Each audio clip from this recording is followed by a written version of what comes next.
ぷよぷよっと柔らかくなってきた。今まで硬かったんだけど、こんな伸びてる。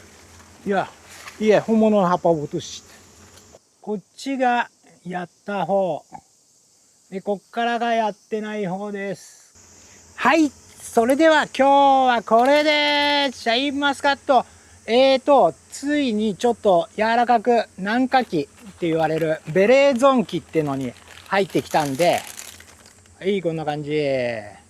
ちょっとね、ぷよぷよっと柔らかくなってきた。今まで硬かったんだけど、ほんのり柔らかくなってきたので、剪定をしていきたいと思います。今まではこう広角期って硬い時期、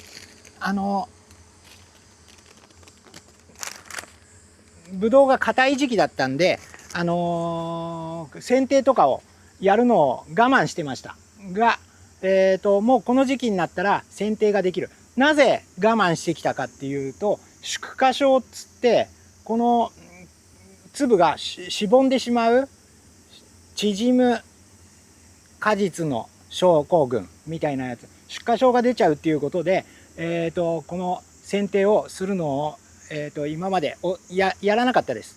でこれで、ちょっと水回り期というかベレーゾーン期に入ってきたんで、どんどん剪定をしていきたいと思います。なぜ剪定をするかというと、これが今これがなってる、ブドウがなってるこの葉っぱで光合成してほしいんですけど、この上見てえらいことになってる。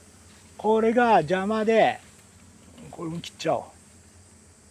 こいつが日を遮っているから、光合成がしづらくなってるから、こうバツンバツンと切って、もうすげえ捕まっちゃってて、もう取れねえグレーだぜ。やばい。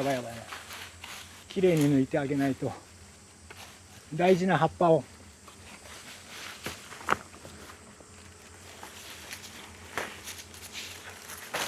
こんな伸びてる。いや本物の葉っぱを落として、こうなるね。そうするとほら、だいぶ明るくなったでしょ。これを取っていく作業ですね。例えばここら辺、ここら明るいからもう全然まだいいんだけど、こういうやつがすげえ伸びちゃってて、これがここいらでいいか。棚を明るくしてあげて、これはこっから来て、すごいぞ。こっから行ってんだ。ここから、これもこっからバツッと。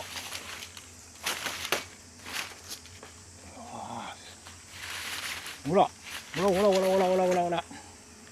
これを取っていって、棚上を明るくする。でこいつがさっきのやつがこれで抜け、もう迷路だね。かなり迷路。これ夏季剪定。この夏場の、うわすげえ、もっと早くやればよかったっていうのもできない。出荷症が怖いから。もう今からだったら水が回ってくれば出荷症は抑え出ないでしょうっていうことなので、出荷症ってなんか原因がわからないみたいなんで、こうなんつうのかな、出ないためにやるっていう、その剪定をしない、抑えるっていうことはもうこれはしょうがないですね。これやると出荷症になるよっていう決定的なものがなかなかないみたいで、そうできないんですよ。でこう見て、これもどっから来てっかわかんねえけど、葉っぱがすげえよ。これはこっちから来てんだ。この葉っぱだ。こういうの、これを全部こういうふうに、これ取るだけでだいぶ明るくなるからね。そうだ、こっちから見てみよう。こっちちょっと来てみて。これ。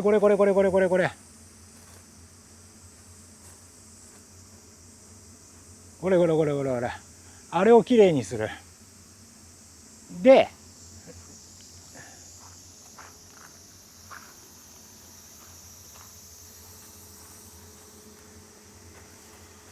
主役の葉っぱはあくまでもこのなってる、この果実がなってるこの枝が主役なんで、こいつのところを明るくしてあげたい。この葉っぱを明るくして光合成を進めさせてあげたいわけなのでこの柿剪定をすることになります。それでこれからまた水が回ってもう一回り肥大してくるんで、その肥大とあとは甘さが甘くなるように促すっていう作業ですね。これは毎年ちゃんとにやってるんですけど、これやらないともう迷路になっちゃうんで、今年は広角期に入るちょっと手前ぐらいまでは剪定をやってたんですけど、そこから約1ヶ月近く触れない時期があったんで、こういう風になっちゃう。光合成ができなくて葉っぱが鈍るっていうの、これ枯枝だから別にいいんだけどね。これすごいよ。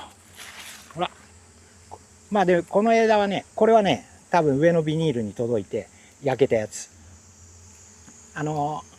これはヤギが大好きなんでヤギの餌にします。この迷路をちょっと丁寧に取っていかないとこういう羽目になる。本来さっき光合成したい葉っぱまで落としちゃうことになるんで、要注意しながら、どんどん剪定をしていきます。とりあえずこれぐらいかな、説明は。なのでほら、やっぱり暗いところ、ここいらもう暗いから働けないってことで、ここまで黄色くなったら落とす。病気の元になるから落とす。でしまいには結局ね、こういう黄色い葉っぱっていうのはね、だんだんね使わなくなって枯れていっちゃうから、奥ものすごいある、枯れていっちゃうから。であれだね、これの様子も見ましょう。粒はこれも軟化してきた、柔らかくなってきたけど無適流ね。玉はそこまで大きくなってないですね。外の方は大きくなってる。こっちの方は適流だけしてあるんで、こっちの方がまだ粒はいいですね。ちょっとこれもコメントでアイデアいただいたんで袋掛けしようと思います。虫予防とか病気予防で袋はかけといた方がいいんで。これなんかパンパンだよ、ほら、はち切れんばかり。すごいよ。こういうのは開けちゃうともう袋かぶせられないから開けない。そう、こんな感じで使用前はこんな感じです。ちょっと見てってもらおうか。こんな感じに使用前がなってます。これがこの後どう明るくなるかで、明るくなったらもう一回取ります。それで剪定が全部終わったらまた最後もう一回防除やっていかなきゃいけない。明るくなって今だともう夕方ですね。暑いと薬害が出たりするんで防除は夕方やります。これでこの柿剪定終わっちゃえばほぼもう防除とかするだけであとは収穫までこれでいけるんで、柿剪定やっていきたいと思います。はい、そんな感じです。とりあえず今からやってまいります。はい、それでは半分終わりました。こっちがやった方で、こっからがやってない方です。こんなに明るさが違います。こっちもさもさこっちはだいぶほら全然違うね、明るさが。こんな感じで頑張ります。はい、それではできました。じゃんじゃんじゃんじゃんじゃんじゃんじゃんじゃん、明るくなった。全然違う。これで仕上げしていきます。空が見えるようになった。全然違う。でぶどうもだいぶ大きくなってきました。こっちいっちゃいでね、柔らかくなってきたからね、ちょっとこの柔らかいやつ、これ柔らかい。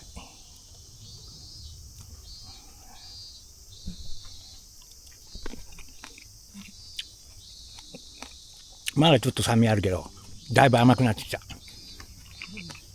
こんな感じであともうちょいですね。あと2週間ぐらいですかね。そしたら収穫だんだん始まります。はい、それでは皆さんもぶどうの世話をしていますか？もしよかったらグッドボタンをください。チャンネル登録いただけるともっと嬉しいです。ありがとうございました。